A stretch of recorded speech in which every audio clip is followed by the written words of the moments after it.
시청자 여러분 안녕하십니까? JTB 아침 뉴스입니다. 어제부터 시작된 비는 대부분 잦아들었고 오전 사이 모두 그치겠습니다. 아침 최저기온은 전주와 익산 3.5도 등 1도에서 최고 4도로 어제보다 3, 4도가량 높습니다. 한낮에는 전주 7도, 군산은 8도 안팎까지 오르겠고 5도에서 최고 8도로 어제와 비슷해 큰 추위는 없겠습니다. 밤사이 비가 미세먼지 일부를 씻어내며 현재 대기질 수준은 보통 단계 이상으로 회복했지만 오전 한때 다시 나쁨 수준의 농도를 보일 수 있겠습니다. 포근한 날씨는 이번 주 내내 이어지겠고 다음 주 중반쯤에는 또 한 차례 강추위가 찾아오겠습니다. 전라북도 감사관실 원가감사팀 공무원 비리의 실체가 점차 드러나고 있습니다.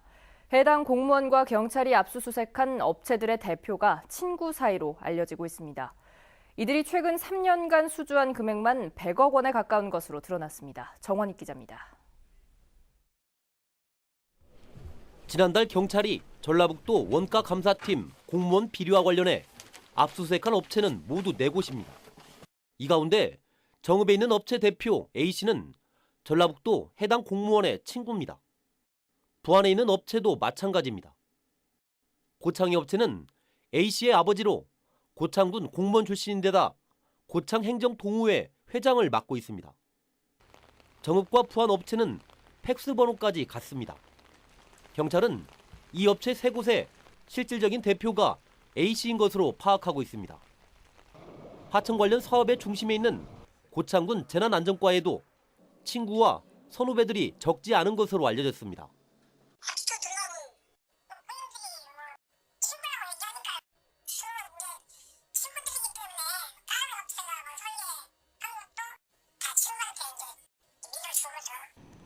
이들을 중심으로 새 업체가 최근 3년 동안 고창과 정읍, 부안 등 여러 자치단체에서 수주한 공사 금액만 99억 원이 넘습니다. 경찰이 압수수색을 한 뒤에도 고창의 이 업체는 고창군과 4억 6천만 원이 넘는 계약을 맺었습니다. 점조직처럼 이뤄진 이들이 고창과 정읍을 중심으로 수많은 계약을 쓸어 담으면서 경찰이 수사의 칼끝을 겨누고 있습니다. JTB 뉴스 정원익입니다. 그렇다면 이들이 3년 동안 무려 100억 원에 가까운 공사를 따낸 수법은 무엇일까요? 계속해서 오정현 기자입니다. 경찰이 지난달 압수수색한 전라북도 원가감사팀 공무원은 토목공사, 설계 변경, 기술과 일반 용역에 대한 원가 심사를 맡고 있습니다. 전라북도 자치단체에서 추진하는 해당 사업의 제품 설계 관련 자료와 정보는 모두 이 공무원을 거쳐야 합니다. 사업의 모든 정보가 집중되는 셈입니다. 경찰은 이 공무원이 관련 정보를 자신과 친구 사이인 업체 대표 A씨에게 지속적으로 전달한 것으로 보고 있습니다. A씨가 이 정보를 바탕으로 특정 제품에 대한 제조 설비를 갖춰 미리 공장 등록을 한 뒤 자치단체에 계약을 따냈다는 겁니다. 이러다 보니 특정 업체가 오랫동안 준비한 계약을 뺏기는 일도 반복된 것으로 알려졌습니다. 경력 최소를 갖추었고, 아는 친구들이니까 다 그쪽으로 계약이 이루어지는 상황이 되겠죠. 열심히 몇 년간 고생하면서 설계 넣어놨는데 근데 뺏긴 업체는 얼마나 억울하겠습니까? 이 같은 수법으로 최근 3년 동안 여러 자치단체에서 계약을 따낸 금액이 99억 원에 이르게 된 겁니다. 관련 업체들은 해당 자치단체 윗선과 공무원들과도 엮이지 않으면 불가능한 일로 보고 있습니다. 경찰은 지난달 압수수색한 자료를 중심으로 해당 공무원과 관련 업체들을 부르는 등 수사를 확대하고 있습니다. JTB 뉴스 오정현입니다. 지역 거점 대학인 전북대가 등록금 동결을 선언했습니다. 이에 따라 다른 대학들의 등록금 동결 결정도 잇따를 것으로 보이는데요. 정부 정책에 따라 울며 겨자 먹기식으로 등록금을 동결해야 하는 대학들의 재정적 어려움은 더 커지게 됐습니다. 조창현 기자입니다. 전북대가 도내 대학 가운데 처음으로 올해 등록금 동결을 결정했습니다. 전북대는 지난 2009년 이후 10년째 등록금을 동결 또는 인하했습니다. 물가 상승 등 재정적 어려움이 있지만 학부모들의 고통을 분담하고 지역 거점 대학의 책무를 다하고자 하는 구성원들의 의지가 반영된 것입니다. 전북대가 먼저 등록금 동결을 치고 나오면서 도내 다른 대학들도 등록금 인상 카드를 꺼내기가 어렵게 됐습니다. 또 정부가 등록금을 올리는 대학은 국가 장학금 지원 대상에서 배제하기 때문에 울며 겨자 먹기식으로 동결을 결정할 수밖에 없는 구조입니다. 정말 재정적으로 어렵지만 국가 장학금을 포기하고 등록금을 인상할 경우 그 학생들의 그 비난이나 그 사회적 역풍 그런 것들을 감당할 수가 없지요.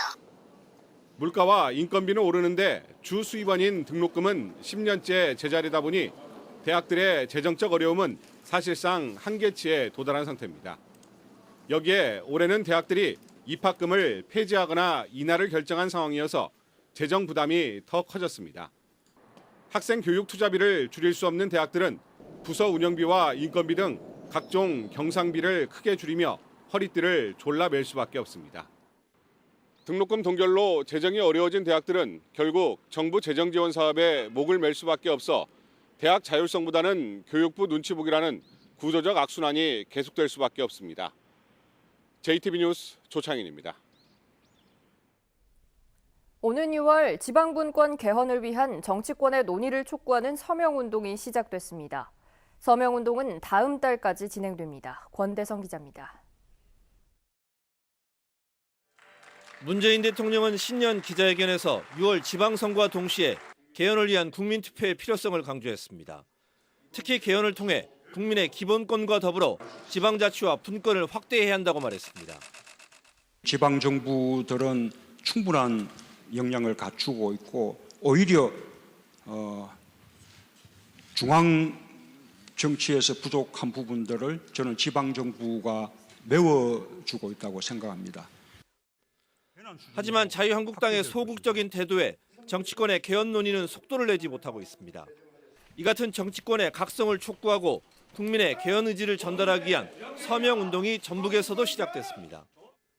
대한민국을 지금 시기에 70년의 역사를 다시 한번 개조하지 않으면 안 된다라고 하는 것이죠.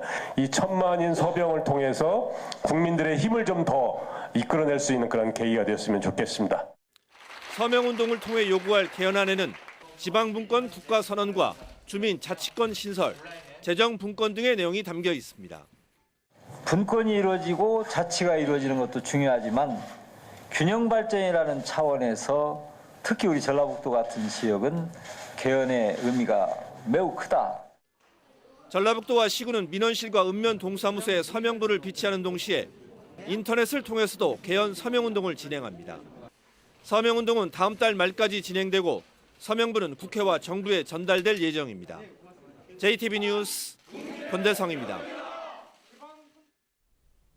자치단체들의 신년 계획을 들어보는 순서 완주군 편입니다. 완주군은 올해를 15만 자족 도시로 도약하는 원년으로 삼고 소득과 삶의 질 그리고 농업과 농촌의 경쟁력을 높인다는 계획입니다. 이승환 기자의 보도입니다. 올해는 완주 지역의 대규모 개발 프로젝트가 한층 속도를 낼 것으로 보입니다. 농생명과 연수기능 중심의 혁신도시 2단계 사업과 6,000세대 규모의 삼봉 웰링시티, 또 복합 행정타운 조성 사업도 본격화합니다.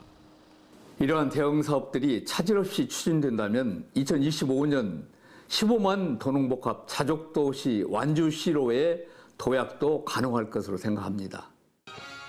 테크노밸리 2단계와 사회적 경제를 통해 일자리를 만들고 삼례 문화예술촌과 스포츠타운 등을 통해 삶의 질을 높일 계획입니다. 또 로컬푸드 내실화와 귀농귀촌 등을 통해 농업 농촌의 경쟁력도 높인다는 구상입니다. 어린이 모험시설과 구이저수지 개발 등 지역의 문화관광시설도 확충될 예정입니다.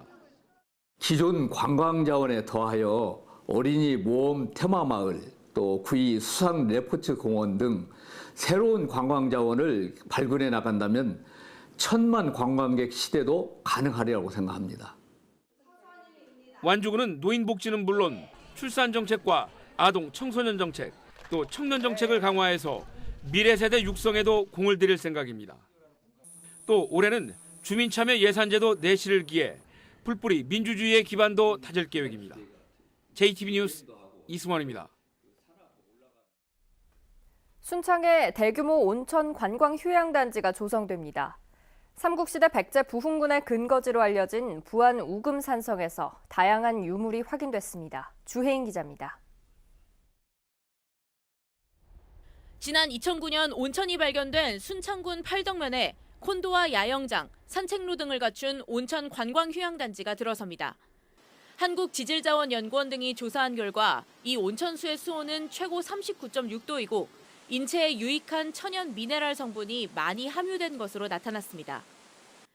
삼국시대 백제 부흥군이 거점으로 활용한 것으로 알려진 부안 우금산성에서 다양한 유적이 발굴됐습니다.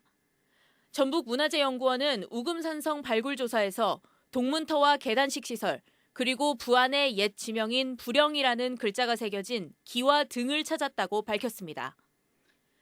남원시가 관광 마케팅을 수도권에서 동서축으로 확장해 올해 600만 명의 관광객을 유치하기로 했습니다. 이를 위해 광주 대구고속도로의 남원 관문인 운봉고원의 관광 환경을 개선하고 이를 시내권 관광자원과 연계시키기로 했습니다. 남원의 동부권 지역에서 가야문화와 함께 충분히 일박하게 한 다음 예촌을 중심으로 한 시내권으로 이동하게 하는 그런 동서의 관광축 이동 전략을 세우고 있습니다. 정읍시가 지역의 관광과 역사, 문화자원을 활용해 지역 발전을 촉진시키는 성장 촉진 지역 개발 사업을 차질 없이 추진하기로 했습니다.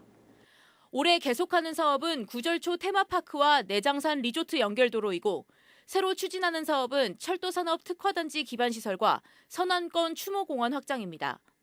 JTB 뉴스 주혜인입니다.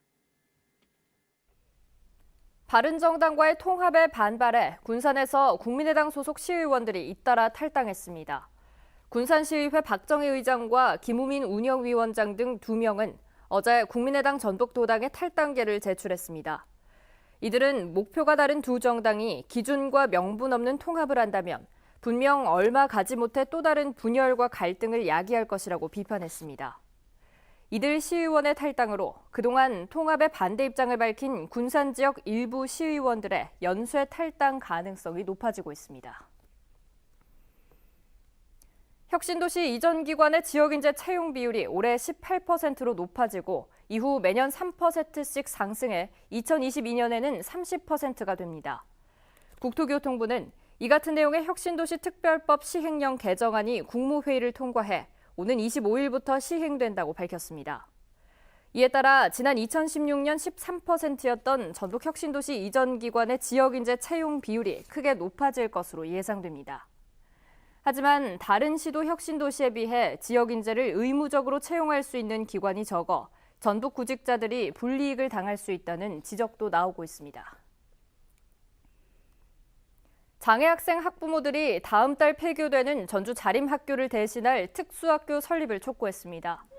학부모들은 전주시 덕진구의 유일한 특수학교인 자림학교가 폐교되면 장애아들이 갈 곳을 잃게 된다며 비리사학재단 소속의 학교를 폐교시키더라도 새로운 특수학교를 설립해야 한다고 주장했습니다.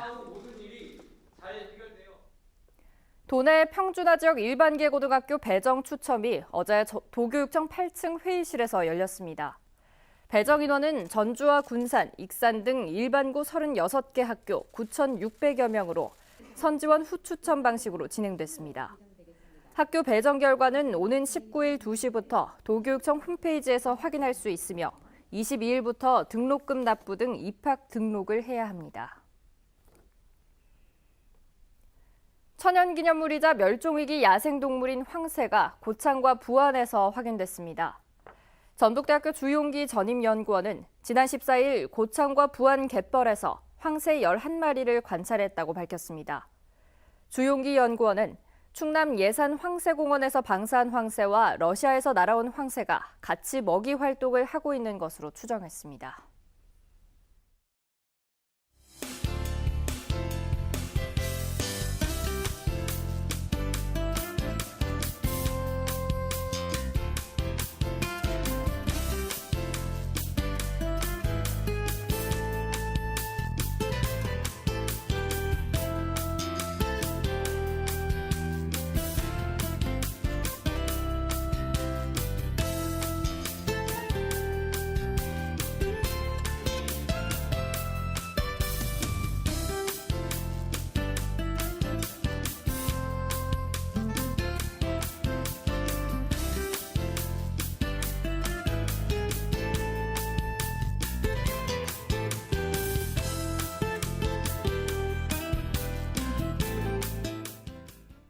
JTB 아침 뉴스를 마칩니다. 함께해 주신 여러분 고맙습니다.